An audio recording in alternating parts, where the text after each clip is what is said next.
Isang masayang pagbati na may ngiti sa aking mga labi. Naghahanap ba kayo ng makakatuwang sa pagre-review ng inyong anak? Meron yan sa DepEd. Ang ETUlay online tutorial ay libre at handog ng ating kagawaran sa pangunguna ng OUA ICTS EdTech.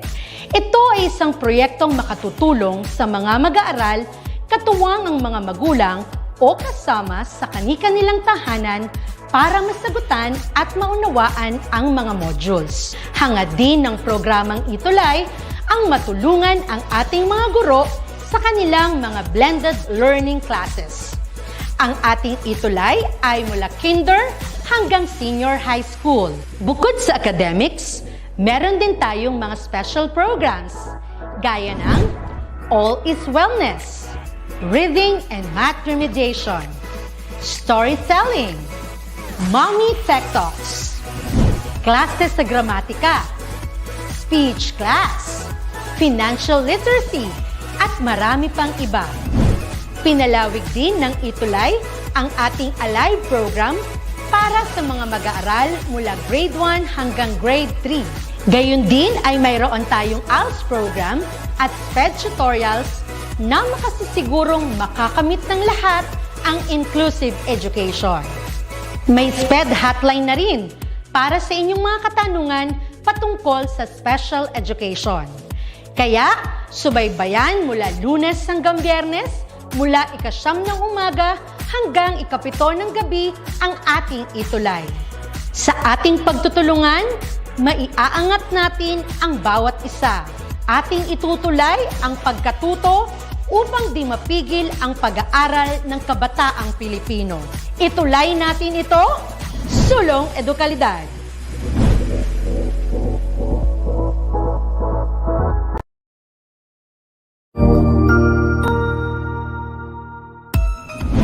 Mabuhay! Good day to all! I am your tutor Madge. Welcome to ETUlay, a free online tutorial, an initiative of the Department of Education, Information and Communications Technology Service, Educational Technology Unit, ICTS EdTech. This program is aimed at helping and assisting learners from kindergarten, senior high school, ALS, Alive, and SPED learners. Aside from answering the modules, the ETUlay is offering programs which you will surely look forward to. Together with our parents and teachers, the ETUlay will bridge the gaps where difficulty and ease meet in learning new knowledge and skills. So, let us prepare our modules, pen and paper. Ready your mind to see and hear worthwhile and interesting lessons. Let us now study and learn, together with our volunteer online tutors. Tara na!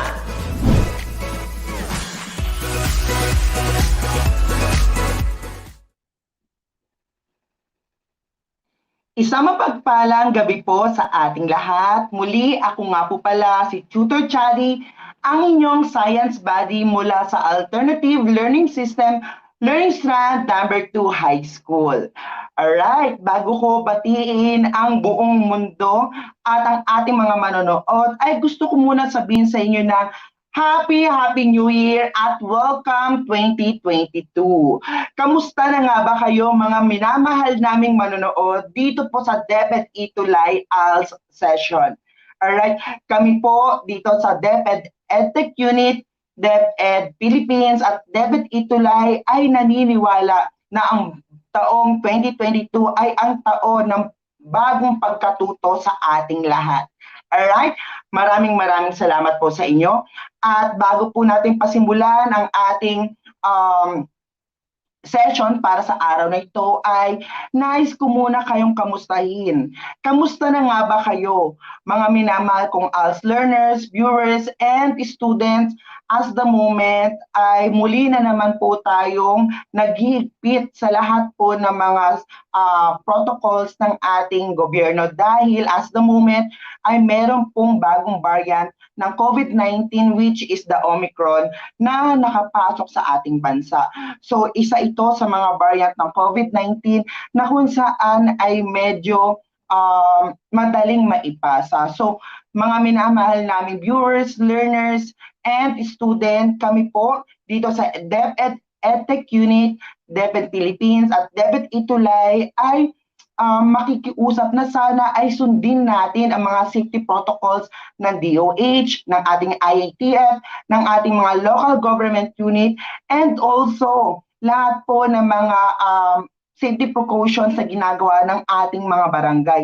Through that way ay talagang makakaiwas tayo sa lahat po ng possible na pagkahawa ng COVID-19 na ito. And at the same time ay panatilihin natin at maging routine po sana natin ang pag-face mask, ang pagdadala ng mga sanitizer and alcohols, and syempre kung tayo ay nasa labas at nakauwi na ay manatili po tayo sana na magkaroon or sabihin po natin na magkaroon po sana tayo ng routine na maghugas po agad ng mga kamay natin. Alright? So dahil sa pamamagitan nito ay maiiwasan po natin yung pagkalat po ng COVID-19 dito sa ating pamamahay o sa ating mga bahay po. Tatandaan natin na mas better na pong magkaroon ng mga precautions na ginagawa kaysa po na tayo mismo ay nagiging irresponsable sa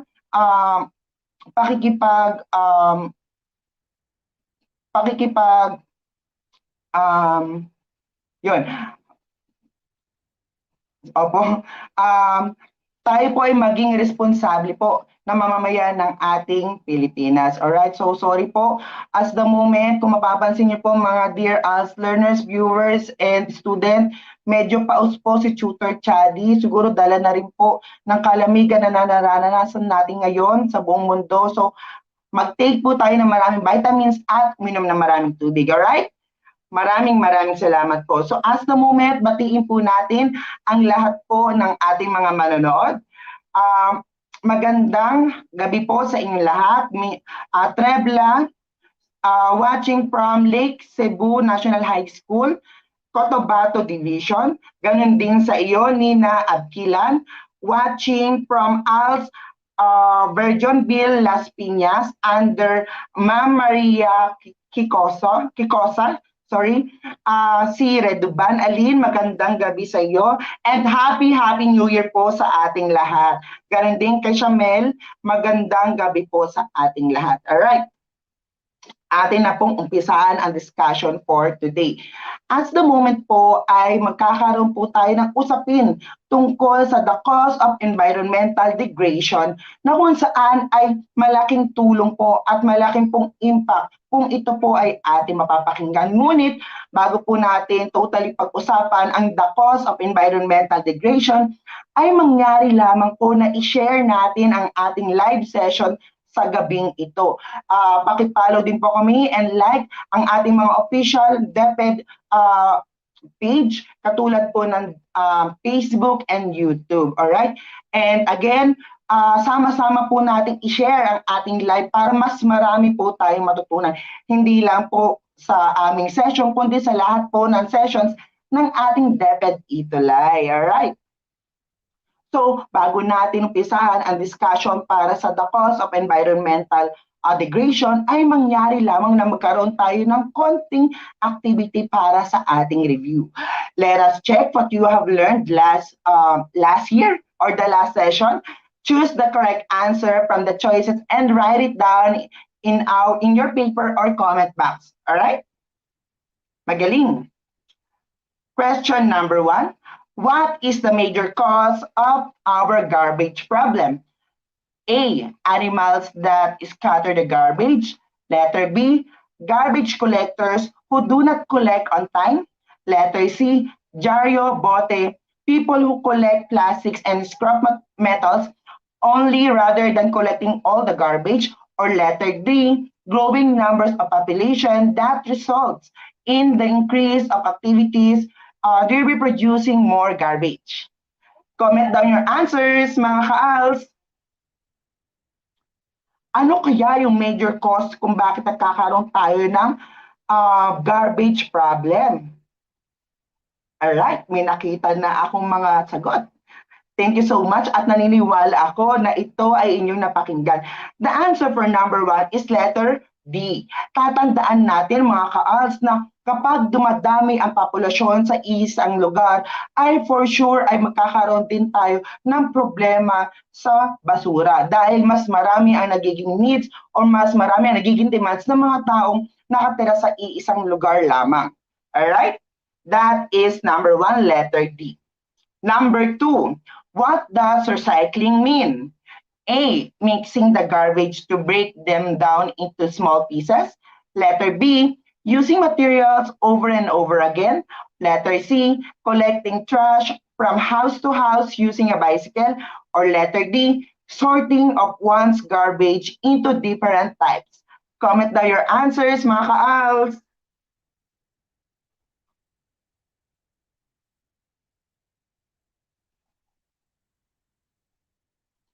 Alright, habang naghihintay tayo ng ating sagot, ay nais ko munang batiin si Lester Lugarta. Ganon din po sa iyo. Mac Lusa, magandang gabi po sa inyo. And also kay Miss Nina Aquilan na patuloy na nanonood sa ating live sessions every week. So for the answers in number 2, the answer is letter B, using materials over and over again. Tatandaan natin na pag sinabing recycling, ito ay yung paggamit dun sa mga bagay na pwede pa natin totally mapakinabangan. And that is what you call recycling. Number 3, how can you reuse things? A, by repairing them. Letter B, by washing them. Letter C, by repainting them. Or letter D, all of the above. Comment down your answers. Paano nga ba natin magagamit ang mga bagay-bagay? Ito ba ay sa pamagitan ng pagre-repair dito? Pagwawash o paghuhugas sa mga ito? O pagre-repainting or pagpipinta sa mga bagay na ito? Or letter D, all of the above. Alright. Grabe, nakakatuwa. Ang daming sumasagot. Pero mga ka-ALS, sana ay atin pong na-share ang live session natin sa gabing ito dahil naniniwala ako na marami pa tayong matutulong ng mga bata kung tayo mismo ay mag-share sa mga GC, sa other social medias, at syempre sa ating mga kakilala. Alright. The answer for number 3 is letter D, all of the above. Lagi nating tatandaan na para magamit natin ang mga bagay-bagay ay pwede natin tong i-repair, pwede natin tong i-wash, at syempre pwede natin tong pinturahan muli. And that is what you call the reusing things or recycling. Alright, so para ating pag-usapan ang ating session para sa araw na ito, ay atin munang basahin ang ating objectives. The cause of environmental degradation. By the end of the lesson, the ALS learners will be able to, number 1, describe the environmental degradation. Number 2, identify and discuss the effects of environmental degradation on different ecosystems. And lastly, number 3, identify possible solutions that can be implemented to reduce environmental degradation. Mga ka-ALS, ready na ba kayo? Alright, atin nang umpisahan ang ating session for today.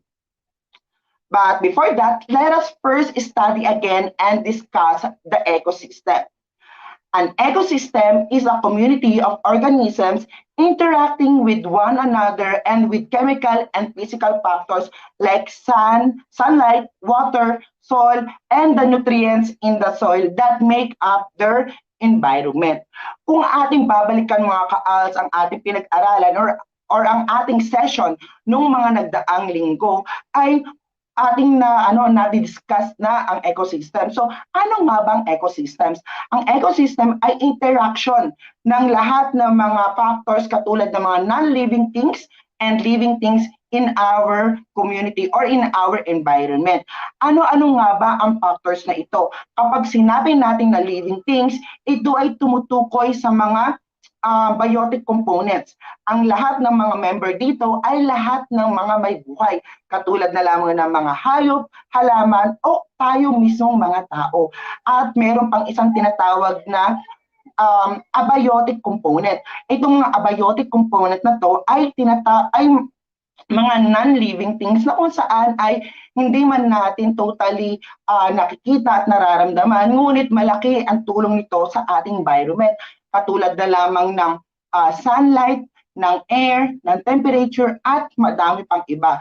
Itong mga non-living things or living things or the biotic and abiotic component, kapag nagkaroon ng interaction to each other, automatically that is what you call ecosystem.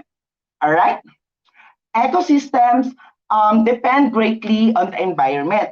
A healthy environment ensures the survival and growth of the organisms living in the ecosystem. Proper treatment of the environment by the organisms help maintain life in ecosystem.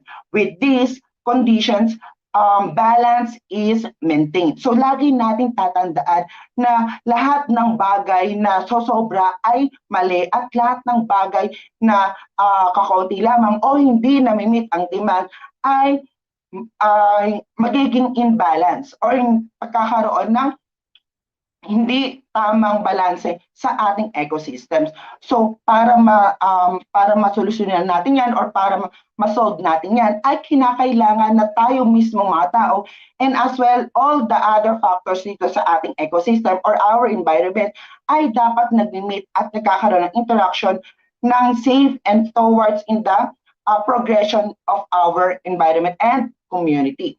So what do you think will happen if organisms like men neglect or abuse the environment? Ano nga ba ang mangyayari kung tayo mismong mga tao or other factors ay naaabuso na natin ang ating mga living organisms or other factors dito sa ating environment? Pagmasdan natin ang picture or presentation or illustration sa ating presentation. Ano ang napapansin natin mga ka-ALS? Alright, very good. Mapapansin natin na meron diyang truck na kung saan ay sumisira ng ating kalikasan, lalo na ng mga puno. Sa tingin nyo mga ka-ALS, kung magpapatuloy ba ang gantong senaryo at sitwasyon, ay magkakaroon pa ba tayo ng balanced environment? Matutugunan pa ba ng environment ang pangangailangan ng iba't ibang living organisms katulad ng tao?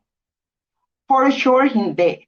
Ang tawag sa gantong sitwasyon ay environmental degradation. Environmental degradation happens when the environment becomes damaged. It is either a natural or a man-made change to the environment that upsets and destroys the balance in the ecosystem. Environmental degradation occurs in different forms and affects the various existing ecosystem. Lahat na nakakasama at nagkakaroon ng malaking impact sa ating environment, lalo na sa ating community, ay tinatawag natin na environmental degradation. Ang environmental degradation daw ay nahahati sa dalawa or may dalawang forms. We have the man-made and non-man-made or natural environmental degradation. So pag-usapan natin ito, katulad na sabi ko, we have the man-made and natural environmental degradation. Unahin natin ang man-made environmental degradation. Pag sinabi natin man-made environmental degradation, ang may gawa nito ay tayong mga tao mismo o yung mga living organisms na tinatawag natin na humans. Isa sa mga halimbawa nito ay ang urbanization. Katulad na lamang ng mga agricultural lands, which are changed into lands for housing and commercial purposes. Many plants, especially trees, are removed and many animals lose their homes or even die. The shortage of food occurs because of the transformation of this farmland. Pag sinabi natin urbanizations, ito yung pagpapalit doon sa mga lupain na punong-puno ng iba't ibang ecosystems katulad ng ating kagubatan, katulad ng ating palayan, ay ginagawa into modern type of living. Katulad na lamang ng mga subdivision and villages. Sino na dito ang nakakita ng isang bundok na naging modern dahil ginawa itong village and subdivision? Karamihan yan ay nakikita natin sa iba't ibang probinsya. So, ang nangyayari is nawawala na yung mga pananim doon. at napapalitan ito ng panibagong modernong instruktura katulad na lamang ng mga subdivision and villages. We have the malls. Siyempre, sino ba dito ang ayaw mag-mall? Diba? Lahat naman tayo ay gustong mag-mall. Pero kung tayo naman ay nakakasira ng ating environment, ay gugustuhin mo bang mag-mall? How about the buildings? Karamihan sa ating lugar ngayon ay talagang makakakita tayo ng buildings. Pero bago ba gawin ang buildings na yan, ay wala ba silang nasirang mga biotic components? Katulad na lamang ng mga puno and other factors? Diba? May nasira sila.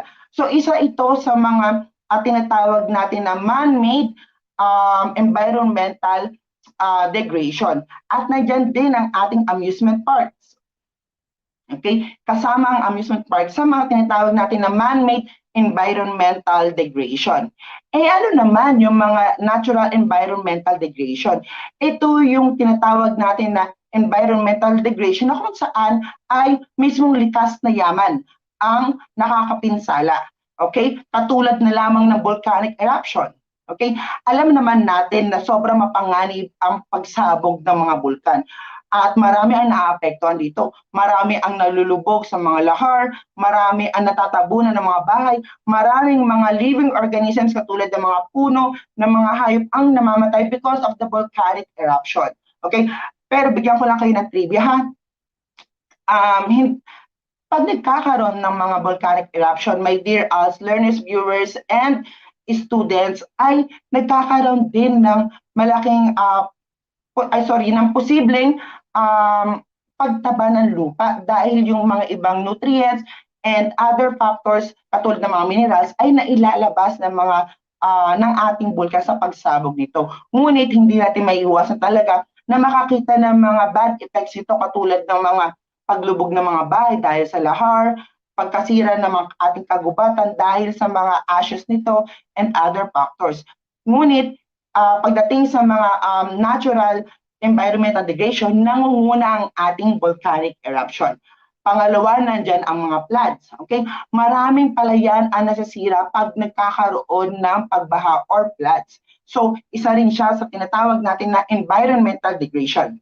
Earthquake, maraming mga istruktura, maraming mga establishmento ang nasisira ng dahil sa paggalaw o pagyanig ng ating kalupaan.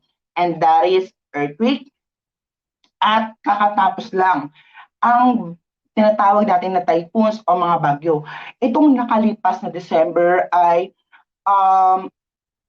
tayo ay sinubok ng panahon sa pagdating ng tinatawag natin na bagyong Odette. At karamihan sa ating mga kasamahang Pilipino, mga mamamayang Pilipino ay sobrang naapektuhan. Sa mga nasalanta po at naapektuhan po ng bagyong Odette, kami po ay patuloy na nagdarasal para sa inyong kapakanan.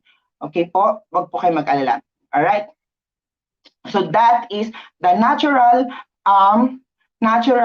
environmental degradation. This time, pag-usapan naman natin yung mga types of environmental degradation that really affect the different ecosystem. Okay? First, we have environmental degradation in the forest ecosystem. We have the deforestation and kainging system. Ano nga ba ang deforestation and kainging system? Deforestation is a serious form of environmental degradation. Trees are cut and lands are cleared for agricultural or commercial purposes. Shortage of food occurs because of the transformation of this farmland. So, katulad na nasabi ko kanina, yung pag-upgrade ng ating mga bundok into modernized commercial purposes ay isa sa tinatawag natin na deforestation.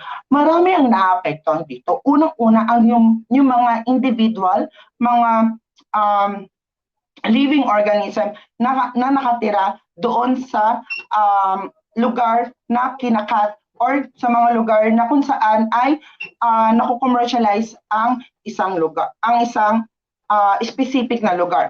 Katulad na lamang ng mga ginagawang subdivision sa mga bundok. Aside from nawawala ang mga living organisms katulad ng mga puno at halaman, ay nawawala din ang mga animals na nakatira doon. Okay? So, nagkakaroon din ng shortage pagdating sa pagkain because instead na pinagtataniman ng mga palay and other agricultural products, ay nagiging commercial ito at the same time ay nagagamit ito into modernized way, katulad ng pagtatayo ng mga malls, amusement park, at kung ano-ano pa. So that is deforestation. Pag sinabi naman natin kaing system, mga ka-ALS, is another method of deforestation where trees are slashed and burned to create farmlands. Many forests are destroyed and are used as farmland for crops and grazing cattle. Pag sinabi naman natin kaing system, this time ay pagsusunog ng ating specific na lugar sa isang specific din na farmland, katulad ng mga bundok at kung ano-ano pa. Kung sa deforestation, karamihan is ginagawa ito for commercial purposes, si kaing system naman ay isang uri ng deforestation na kung saan ay ginagamit para pagtamnan at pagtaniman ng iba't ibang agricultural products. Ang nangyari dito at kung bakit na damage ang ating environment is yung mga puno na nakatanim dito ay napuputol o pinuputol para lamang pagtaniman at pagsakahan. And that is kainging system. Alright, some common effects of deforestation and kainging system. We have the landslide and floods. The roots of trees hold the soil to keep it from being washed away by heavy rains. If trees are cut down, nothing will hold back the soil. Soil slides down onto roads or towns and buries people and houses. So alam naman natin lahat na pag sinabing landslide and floods ay isa ito sa mga natural disaster or natural environmental degradation na ating nararanasan. Sir, bakit po nagkakaganon? Dahil wala nang nag-hold o wala nang yumayakap o wala nang pinagkakapitan ng ating mga kalupaan. Instead na meron silang pagkakapitan and at the same time, instead na merong sisip-sip ng mga tubig ay nawawala na. At dahil dito naiipon ito at nagkakaroon ng landslide and floods. Deforestation affects organisms other than man. The Philippine eagle is one of the endangered animals in the country. It is endangered because there are only a few of its kind which has survived the destruction of its forest home. So, dahil nga sa mga deforestation na nagaganap sa ating bansa at dahil ang mga lugar na ito ay kino-commercialize or ginagawa for urbanization, ang nangyayari is yung mga punong napuputol doon na nagsisilbing tirahan ng mga iba't ibang hayop katulad ng Philippine eagle ay nawawala. So ang nangyayari, ang mga Philippine eagle ay unti-unting nawawala at kumukonti sa ating community. There are also some plants that have become endangered because of deforestation, katulad na lamang na Philippine camea and waling-waling. So, bago natin pag-usapan ang ating environmental degradation in the freshwater ecosystems, nais ko munang batiin at tignan ang ating mga manonood na live dito sa ating DepEd ETUlay. Alright, magandang gabi po sa inyo. Nina Palacol Abkilan, we have Andrea Ellen and Sir Jeffrey R. Quiles. Ganun din po sa iyo, Mark Sibilio, and Miss Cherry Rose Junio Barkin from Las Piñas. Alright. Magandang gabi po sa inyo. Muli, patuloy po natin na i-share ang ating live session dito po sa DepEd ETUlay at sa lahat po ng sessions namin from 9 a.m. to 7 p.m. Alright? So, muli na natin pag-usapan ang ating talakayan ngayong araw na ito. Environmental degradation in the freshwater ecosystem. Do you know that 2/3 of the earth is water? Furthermore, saltwater ecosystem comprise the biggest part of the earth. freshwater systems make up less than 3% of the water sources. So, kung titignan natin, mga dear as learners, viewers, and students, ang ating pie graph dito, ay masasabi natin na kukunti lamang ang freshwater dito sa ating mundo. At itong freshwater na to ang ginagamit natin para sa ating pag-inom, para sa ating rehydration, and at the same time ay ginagamit din natin ito sa mga essential activity natin katulad ng pagpapaligo at sa pagluluto. Ano na lang ang mararamdaman ng lahat ng tao sa mundong ito kung malalaman natin na konti at halos hindi na natin magamit ang mga freshwater nito dahil sa tinatawag na environmental degradation. Okay? Paano tayo makakainom? Paano tayo makakapagluto? Diba? So that is also the problem that we are occurring as the moment. Paunti na ng paunti ang ating mga freshwater systems dito sa ating mundo. There are people who throw their garbage into rivers, lakes, and other freshwater system. Kukunti na nga ang ating freshwater sa mundong ito, ngunit tayong mismong mga tao ay nagiging irresponsable sa pagtapon ng ating mga garbage or mga bagay na pinaggamitan sa iba't ibang uri ng tubig, katulad na lamang ng mga rivers, lakes, and other freshwater. Isipin natin, na nahihirapan tayo, ngunit kung mapapansin natin ay tayo rin mismo ang gumagawa ng ikakahirap ng pamumuhay ng lahat ng tao at living organism dito sa mundo. Okay? Some factories dump their waste in nearby rivers. Some of these waste are poisonous and dangerous to organisms, to the living organisms. Okay? So, alam naman natin na pag sinabi natin factories ay may issue talaga sila regarding sa pagtatapon ng mga wastages nila. And some of them ay tinatapon na lang sa mga nearby fresh water katulad ng mga ilog and sapa. So, wala naman problema sa pagbibigay ng trabaho sa ating mga kasamahan dito sa Pilipinas. Wala naman problema kung gusto natin mag-business, pero ang gusto ko lang sabihin mga ka-ALS is pwede rin natin gawin ito sa tamang pamamaraan. Sa mga factory company na may mga gantong klaseng business ay sana po maging responsable po tayo sa pagtatapon po ng ating mga wastages. Okay? May mga proper dam site naman po tayo na kung saan ay kinikater po ang mga wastages ng hindi lang po ng mga mamamayang Pilipino, kundi kayo rin pong mga factory owner. Alright. Overpumping of deep wells uses up available groundwater. Yung pagpapatayo ng maraming deep well sa iba't ibang lugar dahil ayaw nilang, dahil ayun daw yung main source nila. Naalala ko mga ka-ALS na nung ako ay nasa probinsya pa namin sa Pangasinan, napansin ko na ang bombahan doon o yung tinatawag natin na mga deep wells ay pili lamang. Ibig sabihin, ang bawat bahay ay hindi mayroong mga pumping deep wells or mga deep wells dahil alam nila na makakasira ito sa ating fresh water or groundwater. Dahil alam nila na kapag ito ay nagkaroon ng mga pumping station or mga tinatawag natin na deep wells, or pump deep wells, ay automatic na malaki ang tendency maubos yung mga groundwater na available sa ating ilalim na lupa. So, dapat po maging responsable po tayo doon. At dapat po hindi po natin masyadong pinapump ng maramihan ng ating deep wells. Okay? Environmental degradation of freshwater ecosystem has various negative results. Okay? Drinking water will be greatly reduced. Water will have to be given to families in limited amounts. We may have the water for days. Imagine having to fall in a long line just to get water for drinking and for your bath. Katulad ng sinabi ko kanina, okay?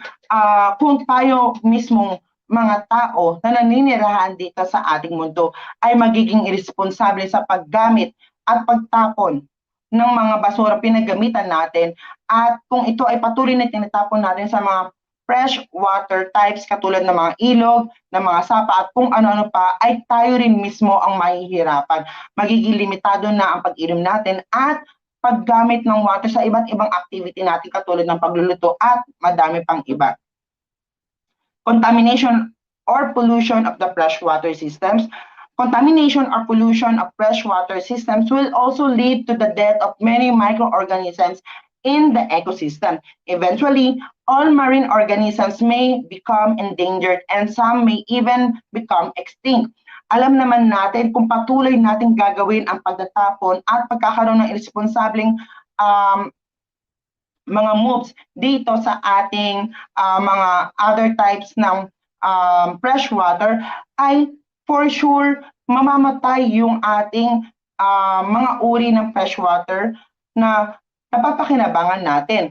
Unang-una, aside pa magiging limited yung inumin natin, for sure mamamatay ang ating mga ilog natin or mga sapa natin. At the same time, yung mga microorganisms katulad yung mga maliliit na isda, yung mga maliliit na plants na nakatira sa ilalim ng tubig ay mamamatay din at magiging polluted na ito.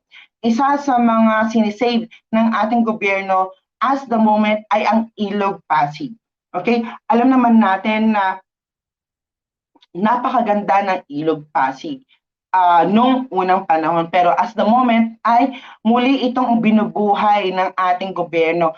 At sana magtuloy-tuloy ang proyektong ito dahil kung may babalik yun ay for sure ay aside from mabubuhay, aside from maraming isda ang mabubuhay dito, at the same time marami ang matutulungan nitong mga Pilipinong nakatira sa gilid ng ilog Pasig. Unclean water may cause various health problems, katulad na lamang yung pag-swim.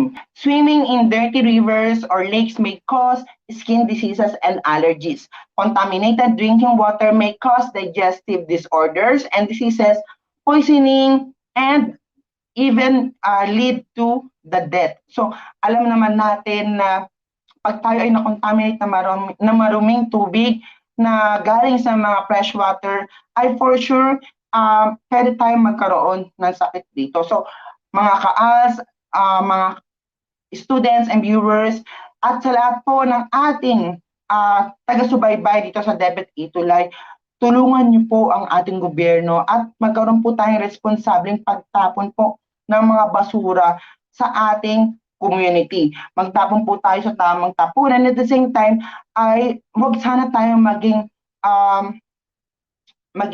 contributor sa pagkasira ng iba't ibang essential ecosystems natin katulad ng ating freshwater. Environmental degradation in marine ecosystem. Marine and coastal ecosystems are major sources of food. Fishermen earn their income by catching and selling fish. However, some fishermen practice illegal methods of catching fish. Pagdating naman sa usapin ng marine ecosystem ay marami rin ditong naapektuhan.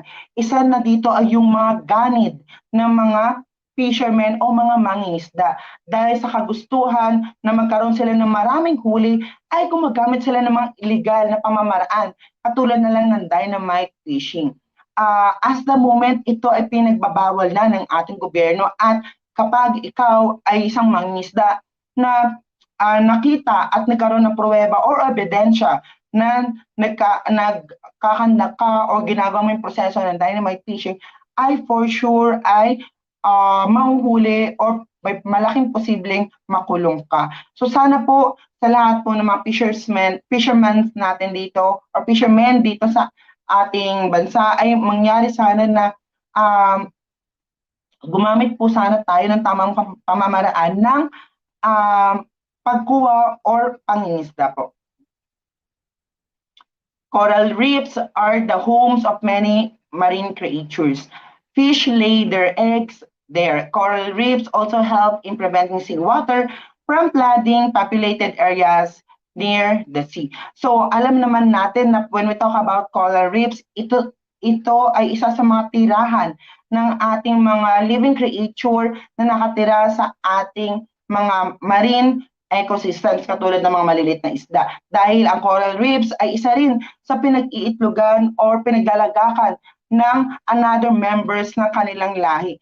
And at the same time, ang coral reef ay isa sa mga tumutulong para hindi magkaroon ng seawater flooding. Okay? So, kung masisira ang ating coral reefs, ano pa ang pagtitirahan ng maraming isda? Saan ilalagay ng mga mother fishes yung mga baby eggs nila? Diba? So wala na. Okay? Tuluyan ng masisira ang ating karagatan. At the same time, ay maraming ang isda na mawawala ng tirahan. Sino dito sa inyo ang nakapanood ng isa sa sikat na pelikula noon, yung tinatawag natin na Muroami. Ang Muroami ay isang process ng pangingisda na kung saan ay sinisira nila yung mga coral reef. At dahil sinisira nila ito, ay maglalabasan yung mga fishes. At pag nangyari yun, marami ang mahuhuli sa kanilang lambat. So, isa sa mga environmental degradation na nararanasan ng ating marine ecosystems ay yung tinatawag natin na pagkasira ng coral reefs through the process of Muroami. At sana ay wala nang gumagawa nito dahil aside from nasisira ang ating karagatan, ay nasisira din ang tahanan ng maraming species ng sea creatures sa ating karagatan. The use of very fine fishing nets also harms marine life. When fishermen use very fine fishing nets, they also catch the small and baby fish, which they usually do not sell and just throw away. So, isa rin sa mga maling proseso ng ating mga isda ay yung paggamit ng mga lambat na pinong-pino. Okay? So, sir, ano pong nangyayari doon? Tutor Chadi, ano po ba magiging epekto nun? Ang magiging epekto nun is yung mga baby fishes na nahuhuli nila ay itatapon lang nila dahil hindi nila ito may bebenta. So instead na dapat hindi sila nahuli, dapat lumalaki pa sila sa ating karagatan. So mas mainam na gumamit ng medyo malalaking butas ang ating mga fishermen para hindi nila mahuli mga baby fishes na kung saan ay pwede pang lumaki doon sa ating karagatan. So that is the effects of the marine ecosystem degradation, environmental degradation. So ano-ano nga ba yung mga possible solutions na pwede natin gawin or pwede natin i-implement to reduce the environmental degradation? Okay, number one, communities should actively engage in and support deforestation activities. Tayong mismong mga tao or tayong mismong mga consumers ay dapat nagkakaroon ng initiative na magkaroon ng pagtatanim muli ng ating mga halaman at mga puno sa ating lugar. Isa sa mga pinakamagandang proyekto po ng ating DepEd Philippines ay tinatawag natin na Go Green at saka Gulayan sa Paaralan Program. Nang dahil dito sa Go Green at Gulayan sa Paaralan Program ay na-enlighten ang mga students natin tungkol sa pagtatanim at the same time sa mga crop production. Aside from this, nabavalue nila yung tinatawag natin na pagmamahal sa ating kapaligiran at sa ating Mother Earth. And that is isa sa mga successful na project ng ating DepEd Philippines, the Go Green and the Gulayan sa Paaralan Program.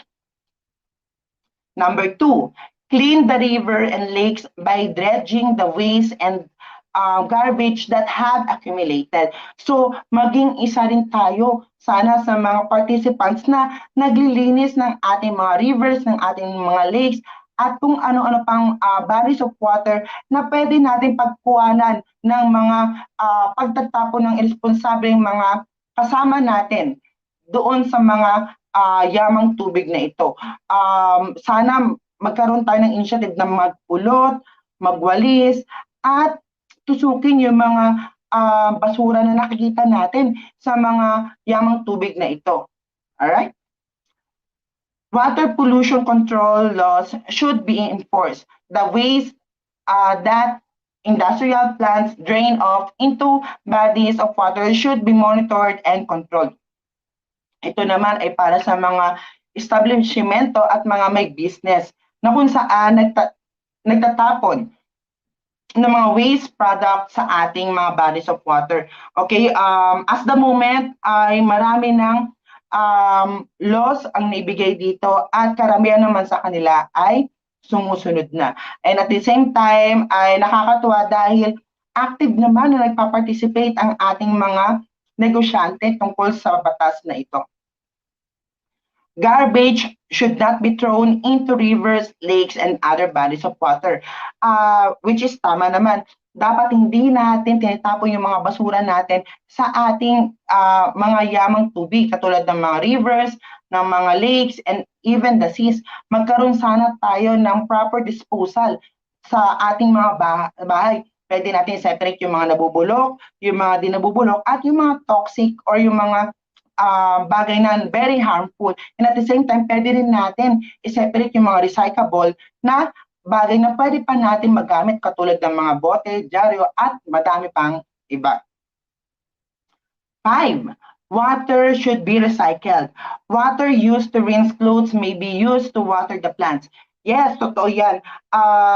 Maging mapamaraan tayo sa paggamit ng tubig. Ang ating pinagugasan ng bigas ay pwede pa rin natin magamit bilang isang tubig na pwede nating iligay sa ating mga halaman o ipandilig. Pwede rin natin magamit ang mga pinagbanlawan ng mga damit natin sa paglilinis ng iba't ibang mga furnitures natin o paglinis ng ating iba't ibang gamit sa ating bahay. Diba? Through this, na-recycle natin yung water. Alright? Naintindihan ba? Number 6, to avoid diseases or other health problems, boil drinking water to kill bacteria and other harmful organisms in the water. Tama yan. Kung hindi tayo sigurado sa ating fresh water na iniinom, even though kahit na mineral pa ito, ay pwede natin ito pakuluan. Okay? There are some water refilling station kasi na hindi dumadaan sa proper sanitation ang kanilang mga tubig.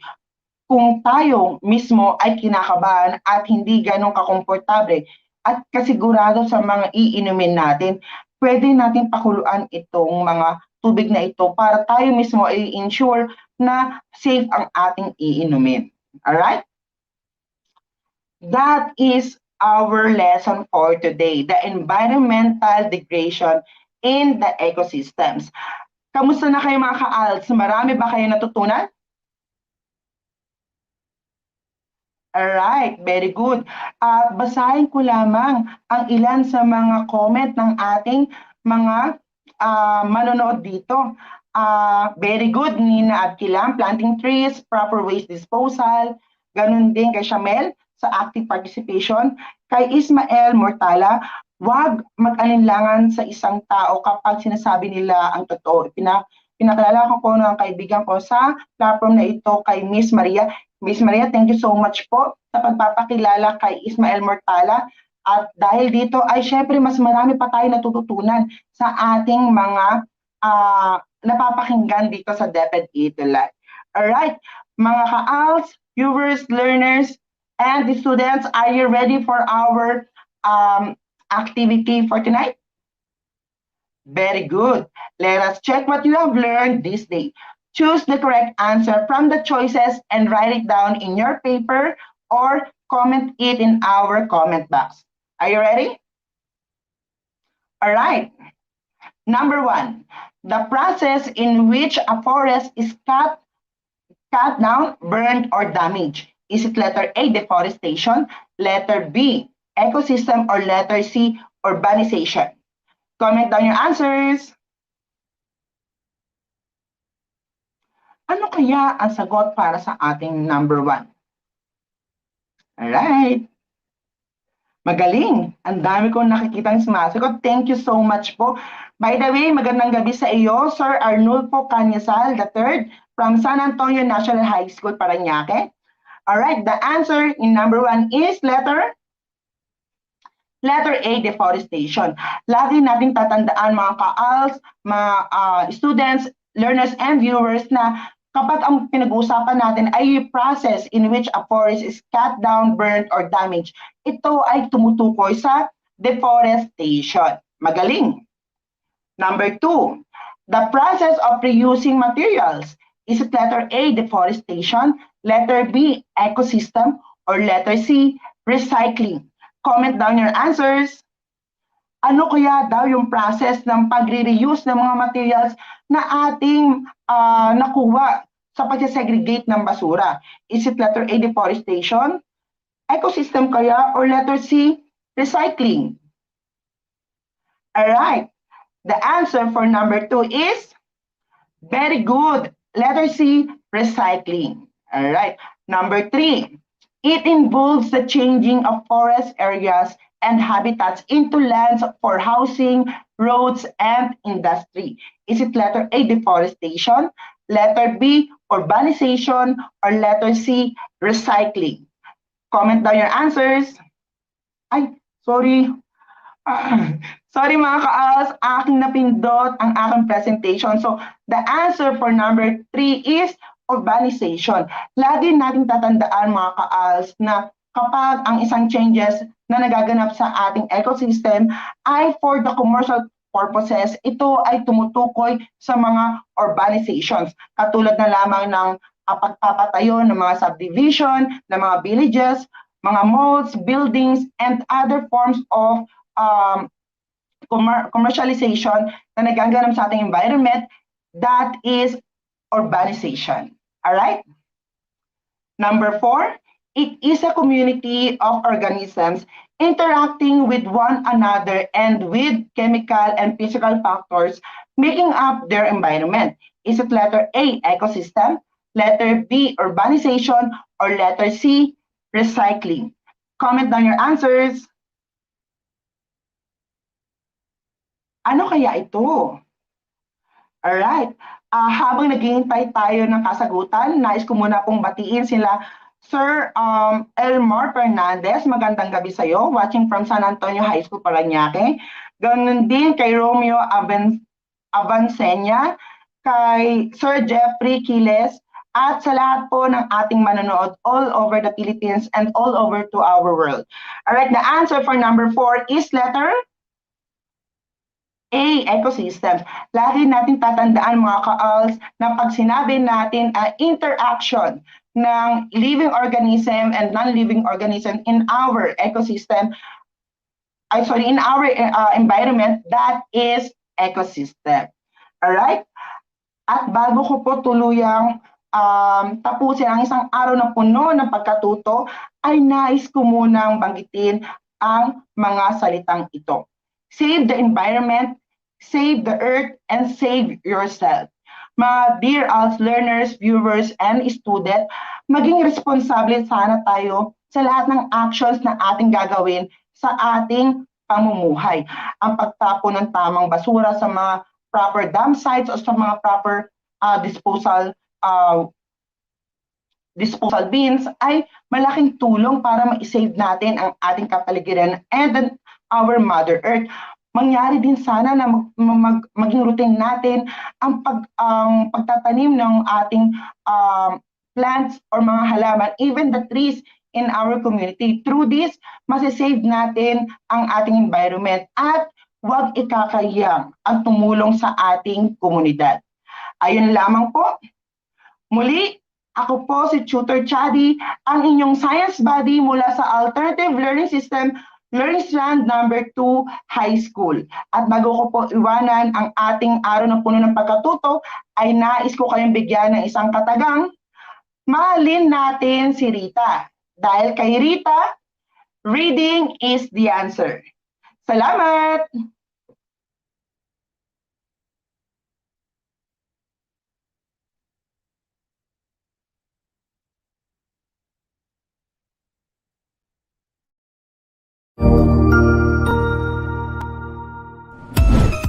Ang bilis ng oras, no? Natapos na naman ang ating ETUlay online tutorial sa araw na ito. Ikaw ba ay may mga bagong natutuhan? Kung opo, abangan bukas ang ating mga kaabang-abang na ETUlay program. Gamitin ang hashtag ETUlay Level Up. Kita-kits bukas!